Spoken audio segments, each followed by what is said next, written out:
हाँ तो बच्चों कल हमने देख लिया था पूरे 100 क्वेश्चन हो गए थे हमारे पार्ट 2 में। ओके तो आज हम देखेंगे 101 क्वेश्चन से। ओके तो शुरू करते हैं हमारा आज का ये वीडियो। ओके तो 101 क्वेश्चन है हमारा आज का। 1 मिनट थोड़ा सा रुको। आज का हमारा क्वेश्चन है पहला यानी कि 101।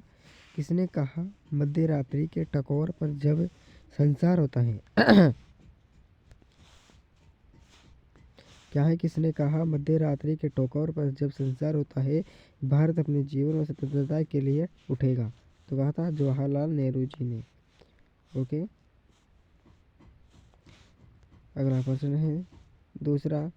Who lives in India dies किसकी उक्ति है? तो ये जवाहरलाल नेहरू जी की। ओके अगला है तीसरा प्रश्न। पंजाबी भाषा किस लिपि में लिखी जाती है? तो वो लिखी जाती है गुरुमुखी में। ओके अगला चौथा प्रश्न है किस लिपि को सभी लिपियों का जन्मदाता कहा जाता है? तो ये ब्रह्मा जी को। किसको? ब्रह्मा जी को ना, ब्रह्मा ही को और लिप और। अगला प्रश्न है पांचवा। किस काल की लिपि को चित्राकार लिपि कहा जाता है? तो कहा जाता है सिंधु काल को। किसको? सिंधी काल को। ओके अगला प्रश्न है छठा यानी कि 106। कहाँ गए हम? तो ये प्रश्न कहता है जैन सूत्र में कितनी लिपियों का उल्लेख है? जैन सूत्र में कितनी लिपियों का उल्लेख है? तो 18। कितनी लिपियों का है? 18 का है। ओके अगला है सातवां। बौद्ध ग्रंथ ललित विचार बौद्ध ग्रंथ ललित विस्तार में कितनी लिपियों का उल्लेख है? तो है 89। कितनी लिपियाँ? 89। ओके अगला है 8वां। अशोक के शिलालेखों की क्या लिपि है? अशोक के शिलालेखों की क्या है? तो है ब्रह्मी। ओके थोड़ी तबीयत खराब है आज। अगला प्रश्न है भारत की तीसरी सर्वाधिक बोली जाने वाली भाषा है? भारत की तीसरी सर्वाधिक बोली जाने वाली भाषा है तेलुगु। आजकल तो फिल्म भी तेलुगु में आने लगे है। अगला 10वां प्रश्न है चोल शासकों की क्या भाषा थी? तो थी तमिल। तमिल भी बहुत खतरनाक चल रही है। अगला है 111वां। हिंदी भाषा भारतीयों का प्रतिशत लगभग कितना यानी भारतीय कितने बोलते हैं? तो वह है 40 यानी 40। ओके अगला प्रश्न है भारतीय भाषाओं में हिंदी के बाद विश्व की कौन सी भाषा अधिकतम बोली जाती है? तो वही बांग्ला। कौन सी? बांग्ला बोली जाती है। आप इंग्लिश मत करना। हमें गोवा की स्वीकृत भाषा है। गोवा की स्वीकृत राजभाषा है तो है कोंकणी। क्या होगी? कोंकणी। ओके अगला प्रश्न है कौन सी भाषा देवभाषा है? कौन सी भाषा देवभाषा है? तो है संस्कृत। ओके अगला है 115। भारत का प्राचीन भाषा है। भारत का प्राचीन भाषा है तो वो होगी संस्कृत। आप हिंदी मत करना, संस्कृत है। अगला है 16 भाषा। निम्नलिखित में से किस देश में अधिकतम संख्या में भाषाएं बोली जाती हैं? निम्नलिखित में से किस देश में अधिकतम भाषाएं बोली जाती हैं? भारत में सबसे ज़्यादा भाषाएं बोली जाती हैं। अगला है केंद्रीय भारतीय भाषा संस्थान कहाँ स्थित है? केंद्रीय जो भारत का केंद्रीय भाषा संस्थान है वो कहाँ है? तो वो है मैसूर में। ओके अगला प्रश्न है राष्ट्रीय साक्षरता मिशन की शुरुआत कब हुई? तो इसकी शुरुआत हुई थी 1988 में। और उसके बाद मत कर साक्षरता ने मतगणना की थी 2011 में। इसके बाद हुई नहीं। अगला है राष्ट्रीय साक्षरता मिशन की शुरुआत कब हुई? राष्ट्रीय साक्षरता मिशन की शुरुआत कब हुई? तो 1988 में शुरू किया था और इसकी शुरुआत भी जब हुई थी 2011 में लास्ट मतगणना हुई थी। ओके ध्यान रखना अंतर डिफरेंट। ओके अगला प्रश्न है नवोदय विद्यालय में दाखिला किस कक्षा में होता है? तो होता है 6ठी में। ओके अगला प्रश्न है मुक्त विश्वविद्यालय की स्थापना सर्वप्रथम कहाँ हुई थी? मुक्त विश्वविद्यालय की स्थापना सर्वप्रथम कहाँ हुई थी? इसका उत्तर होगा इंग्लैंड में। कहाँ हुई थी? इंग्लैंड। अगला प्रश्न है इंदिरा गांधी की राष्ट्रीय मुक्त विश्वविद्यालय की स्थापना कब हुई थी?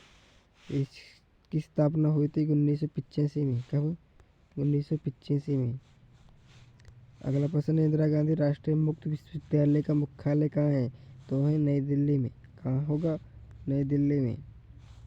अगला प्रश्न है केंद्रीय अंग्रेजी व विदेशी भाषा संस्थान कहाँ है? तो वो है हैदराबाद में। कहाँ है? हैदराबाद में।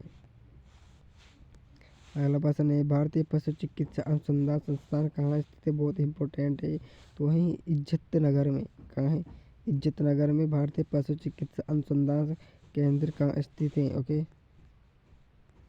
अगला होगा हमारे पास, अगला क्वेश्चन है भारतीय खनन विद्यालय कहाँ स्थित है? भारतीय खनन विद्यालय कहाँ स्थित है? तो है धनबाद में। कहाँ है? धनबाद। पोर्ट विलियम कॉलेज कहाँ है? पोर्ट विलियम कॉलेज कहाँ है? तो है कोलकाता। कहाँ है? कोलकाता, कोलकाता। विश्व भारती विश्वविद्यालय की स्थापना किसने की थी? बहुत इंपॉर्टेंट भाई, ये भी 100% किसे आ सकता है कहीं भी परीक्षा में, वो है रविंद्रनाथ टैगोर जी ने। विश्व भारती विश्वविद्यालय की स्थापना किसने की? रविंद्रनाथ टैगोर जी ने। अगला क्वेश्चन है शिक्षा में सुधार हेतु ब्रिटिश सरकार ने सैडलर आयोग कब नियुक्त किया था? तो किया था 1917 में।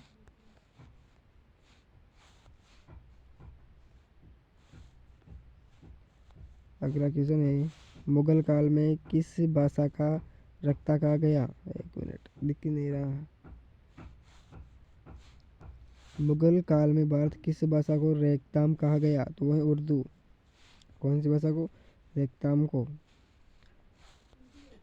अगला क्वेश्चन है भारत की किस भाषा को इटालियन ऑफ द ईस्ट कहा गया? भारत की किस भाषा को इटालियन ऑफ द ईस्ट कहा गया? तो है तेलुगु। ओके। अरे भाई, अगला क्वेश्चन है देश के एकमात्र किस राज्य की भाषा अंग्रेजी है? देश की ओनली फॉर किस राज्य की राज्य भाषा अंग्रेजी है? राज्य भी है और ओनली फॉर वहाँ अंग्रेजी बोली जाती है। नहीं नहीं नहीं, राज्य भाषा ही सोचो, राज्य की राज्य भाषा। ओके। नागालैंड के, नगालैंड दे ओके, नागालैंड है भाई वहाँ पर। निम्नलिखित में से किसमें तमिल एक प्रमुख भाषा है? यानी कि राज्य भाषा कुछ भी मान लो, लेकिन मुख्य भाषा वहाँ पर वही है, तो है सिंगापुर में। ओके। अगला प्रश्न है आमिर खुसरो ने किसके विकास में अग्रणी भूमिका निभाई? आमिर खुसरो ने किसके विकास में अग्रणी भूमिका निभाई? तो है खड़ी बोली। ओके। अगला प्रश्न है त्रिपुरा की राज्य भाषा क्या है? तो त्रिपुरा की राज्य भाषा है बांग्ला। क्या होगी? बांग्ला। ओके। अगला प्रश्न है निम्नलिखित में से कौन से राज्य ने उर्दू को अपनी सरकार भाषा के रूप में स्वीकृति प्रदान की? क्या प्रश्न है समझ में आया? निम्नलिखित में से कौन से राज्य ने उर्दू को अपनी सरकारी भाषा के रूप में स्वीकृति प्रदान की? वह है जम्मू एंड कश्मीर। अभी एक ही है, जम्मू कश्मीर है भैया। अगला प्रश्न है दूरदर्शन की प्रथम समाचार वाचिका कौन थी? यानी कि टीवी की प्रथम समाचार वाचिका कौन थी? वो है प्रतिमा पुरी। कौन थी? प्रतिमा पुरी। दूरदर्शन का दैनिक राष्ट्रीय कार्यक्रम किस वर्ष आरंभ किया गया? तो वो था 1972। ओके। सबसे अधिक डाकघर किस देश में? तो वो होगा भारत में। कहाँ है? भारत में सबसे ज़्यादा डाकघर है पैदा किए भैया। यदि पोस्टल इंडेक्स नंबर 6 से शुरू हो तो वह डाकघर संभवतः किस राज्य में स्थित होगा? यदि पोस्टल इंडेक्स नंबर 6 से शुरू हो तो वह डाकघर संभवतः किस राज्य में स्थित होगा? तो होगा केरल में। ये नंबर होंगे शायद उनके डाकघरों के। अगला है मुंबई महानगर एसटीडी कोड क्या है? एसटीडी कोड होता है सभी के, तो कितना होगा? तो होगा 22। कितने? 22। ओके। अगला प्रश्न है निम्नलिखित में से किस भक्ति संत ने अपने संदेश के प्रचार के लिए सबसे पहले हिंदी का प्रयोग किया गया? निम्नलिखित में से किस भक्ति संत ने अपने संदेश के लिए सबसे पहले हिंदी भाषा का प्रयोग किया था? तो रामानंद जी ने। रामानंद जी ने। ओके। अगला है भारत में मनी ऑर्डर प्रणाली कब प्रारंभ हुई थी? तो 1880 में। ओके। अगला प्रश्न है भारत में डाक टिकट कब जारी किया गया था? भारत में डाक टिकट कब जारी किया गया? तो 1854 में।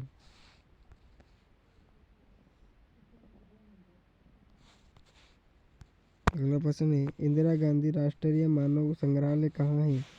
इंदिरा गांधी राष्ट्रीय मानव संग्रहालय कहाँ स्थित होगा? भोपाल।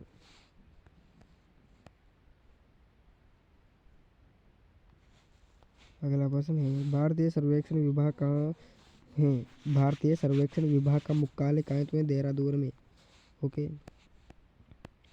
अगला प्रश्न है राजस्थान स्थित जानवर की खाने किस खनिज के लिए प्रसिद्ध है? राजस्थान शिक्षित जानवर की खाने किस खनिज के लिए प्रसिद्ध है? जस्ता।